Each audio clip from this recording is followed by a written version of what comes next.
The day the intern dumped an iced latte down the front of my suit and screamed that her husband was the CEO of this hospital, I did not raise my voice. I did not flinch. I simply took out my phone, looked her dead in the eye, and made one calm call. "You should come down here and see this. Your new wife is throwing coffee on me." A few hours earlier, a wide-body jet had hit the runway at Chicago O'Hare with a heavy thump that rattled the windows.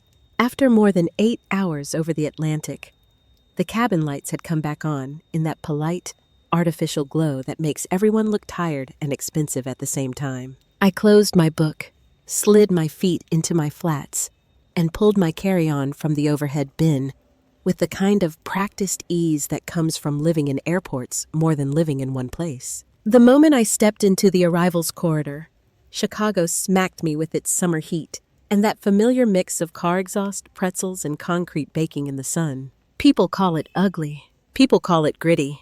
To me, it has always smelled like home and responsibility. My name is Adriana Hale. I am 32 years old. To the outside world, I am the woman people point at in glossy business magazines and whisper about in fundraising galas. The only heir of my late mother, who built Meridian Health Partners from a single community clinic into one of the largest private hospital networks in the Midwest. I hold the controlling shares. I sign the final approvals. I carry the weight of every life saved and every scandal avoided. But the world never sees the part that matters. They do not see me sitting alone in a hotel room at 2 a.m, reading contract clauses until my eyes burn. They do not see the board members who smile for cameras while quietly counting the days until I slip. They do not see the way grief can sit in your chest like a stone, even after the flowers die and the condolences stop. This trip had lasted exactly 1 month. Switzerland, then Germany, then a final stop in the Netherlands. I had personally toured factories, negotiated delivery schedules, and signed procurement terms for a fleet of next-generation imaging machines for our flagship hospital in Chicago. That responsibility should have belonged to my husband, Grant Mercer, the man currently sitting in the Chief Executive Officer chair at Meridian. Grant was handsome in the way people trust at first glance. He had the kind of smile that made donors loosen their wallets. He could charm a room full of surgeons and financiers without breaking a sweat. But when the conversation turned technical, when the negotiations got sharp, when the numbers needed to be defended line by line, Grant would fold. He would defer. He would nod and promise things he did not understand. So I had stepped into the background, like I always did. My official title was Chief Strategy Officer. In reality, I was the one clearing the path. I was the one taking the bruises so he could walk into board meetings and look like a visionary leader. A black car was waiting at the curb, the kind with tinted windows and a driver who does not ask questions. It slid down the Kennedy Expressway toward the city, past the steel and glass towers that always look like they are trying to cut the sky open. I did not go home. I should have, after a month away. I should have gone straight to my townhouse, kissed my sleeping son, and taken a shower that did not smell like plain cabin air. But something in me refused. I needed to see it with my own eyes. I needed to see what kind of culture my husband had been running while I was gone. So I told the driver to take me to Lakeshore Meridian Medical Center, our flagship, our crown jewel. 20 floors of blue glass and polished stone on a prime stretch of the near north side, where the lake breeze sometimes makes the air feel clean for 5 seconds before the city reminds you what it is. The sign out front still carried my mother name in brushed steel letters, and seeing it always did 2 things to me at once. It made me proud, and it made me afraid. I told the driver to drop me at the main entrance, not the private executive garage. I pulled my own suitcase through the revolving doors like any other woman coming in from the street. I wanted to hear the real sounds, not the polished version that appears when leadership walks through. The lobby was alive. The announcement system called out patient numbers. Families murmured into phones. Nurses moved like they were being pulled by invisible strings. The air smelled like disinfectant and coffee and the faint metallic edge of fear that always lives in hospitals. I stood near the reception desk, adjusting the lapels of my cream-colored pantsuit, letting my eyes travel. And then I saw him, Dr. Rafael Ortiz, Chief of Cardiology, down on one knee on the marble floor, performing chest compressions on a middle-aged man who had collapsed near the gift shop. His hands were locked. His arms were straight. His face was focused in that calm, hard way that separates real healers from people who just like the title. Sweat ran down his temples. His voice cut through the lobby. Give him space. Stay back. Let him breathe. A nurse rushed forward with a glucometer and a tray. Raphael did not look up. He was a machine built for saving lives, but there was gentleness in the way he tilted the patient head and checked the airway, like he was handling something sacred. I watched him in silence. Raphael and I went to school together. Not the same classes, not the same social circles, but the same late nights in libraries, the same coffee-stained textbooks, the same brutal exams that make you either quit or become harder than you knew you could be. He had never cared about impressing anyone. He just worked. He just did what was right. The day my mother died, it was Raphael who stayed at the hospital until sunrise, coordinating staff and calling in favors to keep the system stable while the board circled like sharks. Grant was there too, of course, smiling, shaking hands, performing grief like it was a role. Watching Raphael now, saving a stranger, I felt that familiar ache of respect. And then the moment shattered. A sharp, high-pitched voice sliced through the lobby like a cracked violin string. Are you kidding me right now? I told you to park my car in the shade. I turned. Near the revolving doors, a young woman stood with her hips cocked and her phone held high like she was filming a music video. She was maybe 22. Heavy makeup, lip filler, nails like claws. A dress so tight and bright, it looked like it had been sprayed on, completely inappropriate for a medical setting. Pinned to her chest was a badge. Intern. Her name read Madison Vale. An older man in a valet uniform stood in front of her. His shoulders were bent. His hands trembled slightly. A veteran cap sat on his head, faded with years. I recognized him immediately. Mr. Klein. He had worked at Lakeshore since before my mother expanded Meridian. He was the type of employee people forget exists until the day they need him. I am sorry, miss, he said, voice quiet. We have been busy with ambulances. I will move it now. Madison rolled her eyes so hard it looked painful. You move like a fossil. How do people like you even get jobs here? This is supposed to be a top hospital. 5-star, not some bargain basement clinic. Then, without missing a beat, she spun toward her phone and flipped her expression like a light switch. Her face turned into a smile so fake it made my skin crawl. Hi guys. Good morning. Your girl Madison is literally dealing with the most incompetent staff. But it is fine. I stay positive. I stay cute. Drop some hearts for me. I glanced at the clock above reception. 9:15 in the morning. Shift start was 8. An hour late. Out of dress code. Harassing staff. Live streaming in the main lobby like it was a stage. I felt heat crawl up my neck. That slow burn of anger that does not explode right away. It tightens. It concentrates. It waits. The contrast was disgusting. Raphael on his knees, saving a life with sweat dripping onto marble. Madison filming herself while humiliating an elderly man. I tightened my grip on my suitcase handle and walked toward them. I touched Mr. Klein's shoulder gently, letting him know he was not alone. His eyes widened when he recognized me, and he opened his mouth to greet me properly. I raised one finger. Quiet. I did not want my identity announced yet, not until I saw how far this would go. Then I turned to Madison. Excuse me, I said, voice low and even. This is a hospital, not a filming set, and that man is doing his job. You are late. You are in violation of dress code. You are causing a disturbance. Put your phone away. Madison looked me up and down like I was something stuck to her shoe. Who are you? She snapped, loud enough for her live stream to catch. Some patient relative, some bored woman with nothing better to do. I am talking to my employee. Employee. She called the valet her employee. Then she shoved her camera closer to my face. Look at this, everybody. Some bitter lady is trying to police me. You can tell she is jealous. Probably got left by her man. Now she wants to bully a young healthcare worker. The nerve of it was unreal. Put the phone down, I said, still calm. You do not have permission to film me. You do not have permission to film in this lobby. Put it away. Madison widened her eyes in mock innocence, then leaned closer, smile turning sharp. Or what? Then she did it. She stepped sideways like she was clumsy, like it was an accident, and slammed the full cup of iced coffee she was holding straight into my torso. Cold liquid poured down my suit. The fabric soaked instantly, turning cream into brown. It dripped down my legs and splattered onto the marble. The smell hit me. Sweet syrup, bitter espresso, Cheap arrogance. That suit had been a gift from my mother before she died. She had handed it to me and said, "Wear it when you need to remember who you are." Now it was stained by a girl who thought she owned the place. Madison started crying. Not real crying. Performing. She threw her head back and wailed, loud enough to turn every head in the lobby. "Oh my God.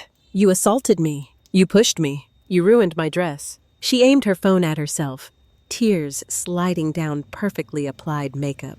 "Everybody, you saw it.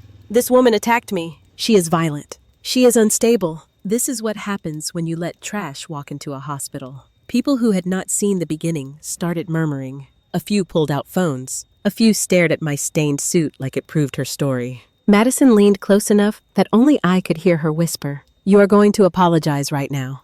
and you are going to pay for my dress." Then she smiled, teeth bright, eyes cruel. "Do you know who my husband is?" "My husband is the chief executive officer of this hospital." "He will have you thrown out. Blacklisted. "No doctor in this city will ever treat you again." I stared at her. For a moment, something inside me went very quiet. Not numb. Not defeated. Just clear. I took a handkerchief out of my bag and dabbed my hands, slow and deliberate. I lifted my chin. I looked at her like she was a clinical specimen. "You said your husband is the chief executive officer," I repeated.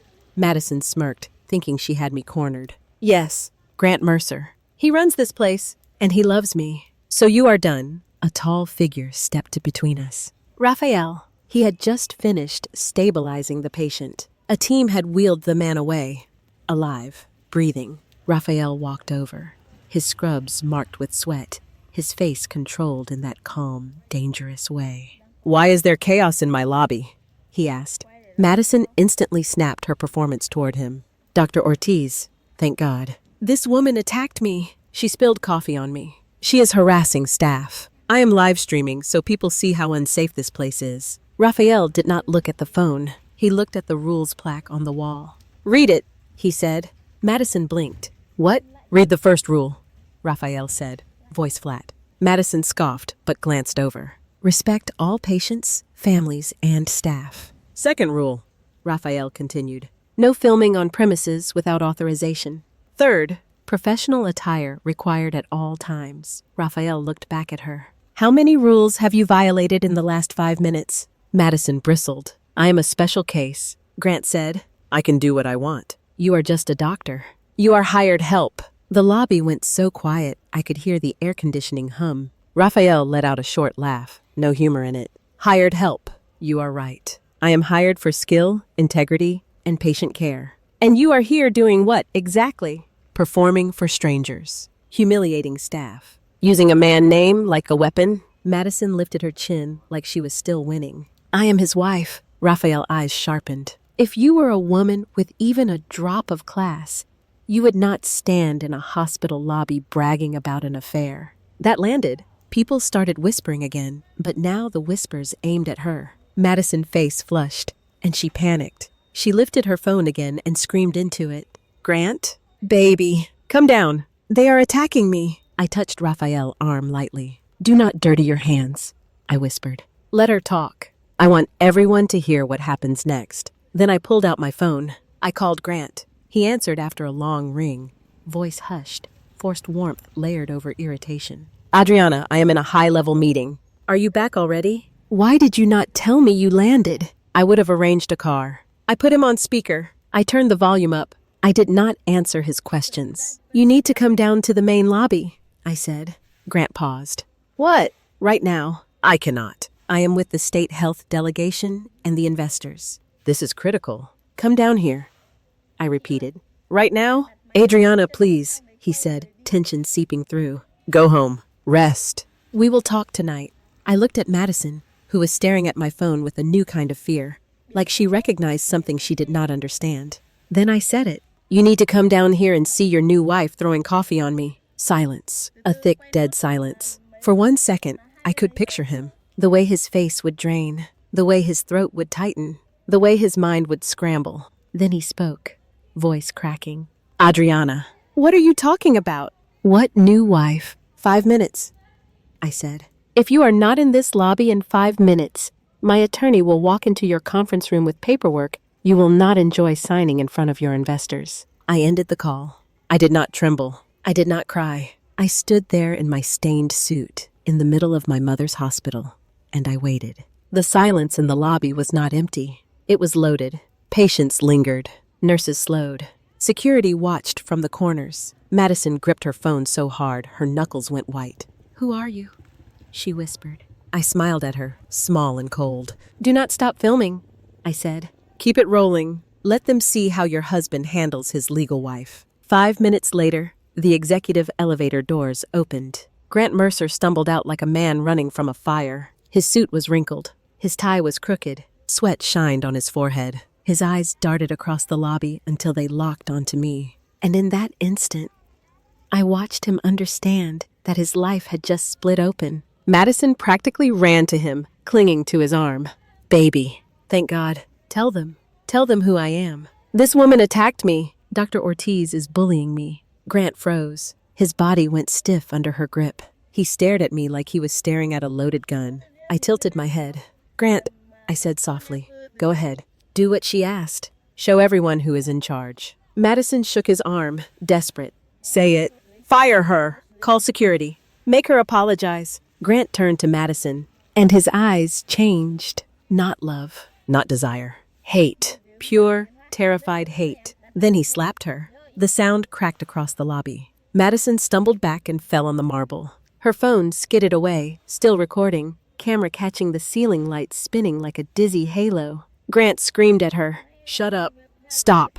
You are not my wife. I do not even know you. You are delusional. The lobby gasped. Madison stared up at him, hand pressed to her cheek, shock turning into fury. You do not know me, she shrieked. Then who was in my bed at the peninsula last night? Who signed the papers for the condo in River North?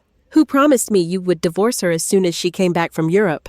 Grant lunged toward her like he wanted to silence her. Raphael stepped in and shoved him back with one firm hand. Enough, Raphael said. You are disgracing this hospital. I walked forward. Slow. The click of my heels sounded like a verdict. Grant, I said, voice flat. You want to pretend you do not know her? Fine. Explain why her badge has unrestricted access to your executive floor. Explain why her account received $2 million from a shell vendor tied to our equipment procurement budget. Grant's face went gray. He opened his mouth, then closed it. He tried to recover. Adriana, listen. It is not what it looks like. She is lying. She is obsessed. She tricked me. He dropped to his knees, right there in the lobby. He grabbed the hem of my suit jacket, coffee still drying on the fabric. Please, he whispered.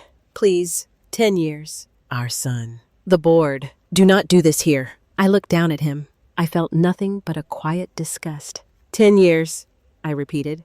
When you stole money meant for patient care to buy her a condo, did you think of 10 years? Grant started sobbing. Not grief. Fear. Then a familiar voice cut through the crowd. Madam Hale, my attorney, Naomi Pierce, walked in with a thick folder tucked under her arm like a weapon. She wore a dark suit, hair pulled back tight, eyes sharp. The kind of woman you hire when you want the law to feel like a blade. She handed the folder to me. Bank statements, property contract, security footage, vendor trail, all verified, all admissible. I opened it and let the pages slide onto the floor in front of Grant. Papers scattered like fallen leaves. Numbers, names, dates, signatures. People leaned in. The truth has a smell. It smells like ink and panic. Grant stared at the evidence and made a sound like a dying animal. Madison, still on the floor, began to sob in a different way. Not fake now. Real. Because she finally understood she was not the star of a fairy tale. She was the accessory in a crime. I lifted my head and let my voice carry. My name is Adriana Hale, I said, chair of the board for Meridian Health Partners. The lobby went still. Effective immediately, Grant Mercer is terminated from his position as Chief Executive Officer for Ethical Violations and Suspected Felony Embezzlement. Security, escort him off the premises. 2 guards stepped forward. Grant grabbed at my ankle, desperate. Adriana, please. I stepped back. I am done, I said. And in that moment, something in me shifted. Like a door closing, like a chain snapping. The silence was over. Grant was hauled to his feet and dragged toward the exit. His expensive shoes scraped on marble. His suit jacket twisted. He tried to look dignified, but dignity does not survive when truth is holding you by the throat. I turned to Naomi. Freeze every joint asset. Lock every account. File the divorce petition today. I want him unable to move $1 without a judge permission. Naomi nodded. Already drafted. Ready for your signature. I looked at Raphael. Dr. Ortiz, I said, the chief executive role cannot sit empty. We need leadership that has earned trust. Starting now, you will serve as interim chief executive officer until the board votes formally. Raphael blinked, surprised. Then he straightened. Yes, Madam Hale. Applause erupted. It started with nurses, then physicians, then staff. Not for power, for relief. For the feeling that someone had finally cleaned the rot out of the building. Madison tried to crawl away. Naomi stepped in her path.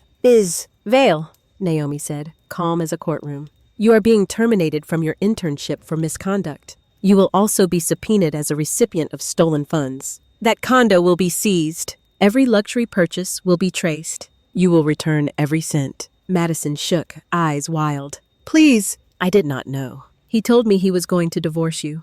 He said you were cold. He said you did not love him. He said he deserved happiness. I leaned down, close enough that she could smell the coffee on my suit. He said whatever you needed to hear to become useful.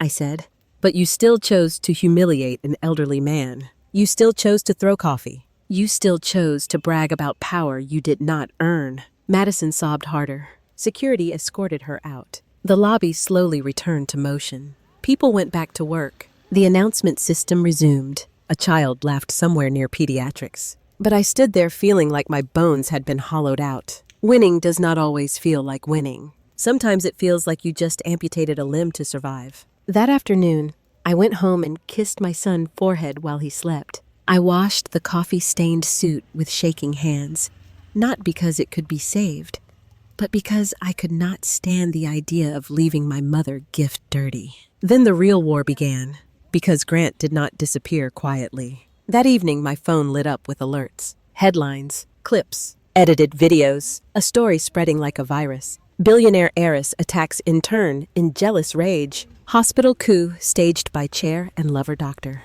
Chief executive officer framed by wife and her boyfriend. They had taken Madison livestream and cut it like a blade. They removed the parts where she insulted Mr. Klein. They removed the part where she threatened me. They kept only my stern face. Raphael standing beside me. Grant on his knees. They poured a narrative over it like poison. Thousands of comments appeared within minutes, too fast to be organic. She looks evil. He looks terrified. The doctor is obviously her lover. Rich people always get away with it. Naomi walked into my living room with her laptop open and her jaw tight. It is a coordinated campaign, she said. Bought accounts. A black public relations firm. Funding came from a private account, but the trail is familiar. Grant moved money before we froze everything. I stared at the screen until my eyes burned. He could not win legally, so he wanted to win emotionally. He wanted to stain my name so badly that the board would flinch. He wanted to pressure me into a settlement, or punish me for daring to end his fantasy. I stood.